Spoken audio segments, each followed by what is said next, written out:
რუსთავის ციხესთან მოსულმა ნიკა გვარამიამ პირველებთან საუბრისას თქვა, რომ რეჟიმისგან აქვს ყველანაირი მოლოდინი, მათ შორის იმისიც, რომ ისიც ძალიან მალე შესახლდება რუსთავის ციხეში, როგორც ზურაბ ჯაფარიძე და ნიკა მელია არალეგიტიმურ კომისიაზე არ გამოცხადების გამო. ნიკა გვარამიამ თქვა, რომ ის კონსულტაციებს გაივლის ზურაბ ჯაფარიძესთან, რადგან ოპოზიციონერი პოლიტიკოსის სასამართლო პროცესი ხვალ ზუსტად 11 საათზე არის ჩანიშნული და წესით უნდა დაიწყოს არსებითი განხილვა, თუმცა იურისტები არ გამორიცხავენ, რომ ზურაბ ჯაფარიძეს არ მისცენ იმის შესაძლებლობა, რომ საკუთარ სასამართლო პროცესს დაესწრონ, ამიტომ ახლა მთავარი კითხვა არის ის, შეძლებს თუ არა ზურაბ ჯაფარიძე საკუთარ სასამართლო პროცესზე დასწრებას. ასევე ნიკა გვარამია დღეს შეხვდება ნიკა მელიას, რომელიც ასევე არის რუსთავის ციხეში და ამ დრომდე, როგორც იურისტები განმარტავენ, ის ინფორმაციულ ვაკუუმშია, რადგან არ აქვს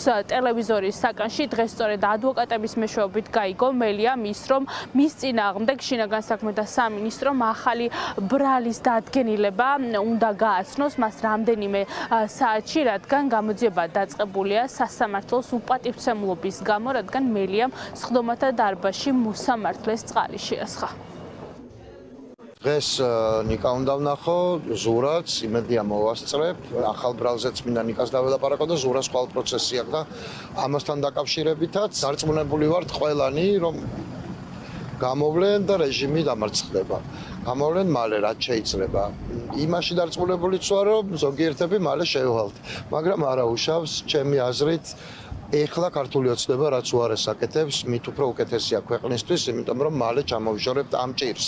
ქართული ოცნება თუ არ ჩამოვიშორეთ, რაც არ უნდა ხდებოდეს, ნებისმიერ შემთხვევაში ეს ქვეყანა დაღუპულია. ხო, ზურას პროცესთან დაკავშირებით რა მოლოდინი გვაქვს და რას ველოდებით? ვერ მექნება ვერანაირი მოლოდინი, შევხედავთ რას იზავს მოსამართლე, მაგრამ ჩვენ ვიცით, რომ რეჟიმი მუშაობს იმაზე, რომ მაქსიმალურად მოახდინოს ოპოზიციური ლიდერების იზოლაცია და ნეიტრალიზაცია ამ გზით. მაგრამ იზოლაცია არ ნიშნავს იმას, რომ ციხიდან მუშაობა არის შეუძლებელი, არ ნიშნავს იმას, რომ ლიდერი როცა ციხეშია, რომ პარტია ჩამოიშლება, ჩვენ ყოველ შემთხვევაში ამისთვის მზად ვართ, გულისხმობ კოალიცია წლებისთვის ლიდერები. ნიკა გვარამიას ზუსტად 6 საათამდე აქვს ციხეში ყოფნის ვადა, ის მოინახულებს ზურაბ ჯაფარიძეს, მოინახულებს ასევე ნიკა მელიასთან და საპატიმრო დაწესებულებიდან ოპოზიციონერი პოლიტიკოსების ახალი გზავნილები გახდება ცნობილი, რომელსაც ციხიდან გამოსული ნიკა გვარამია გააჟღერებს.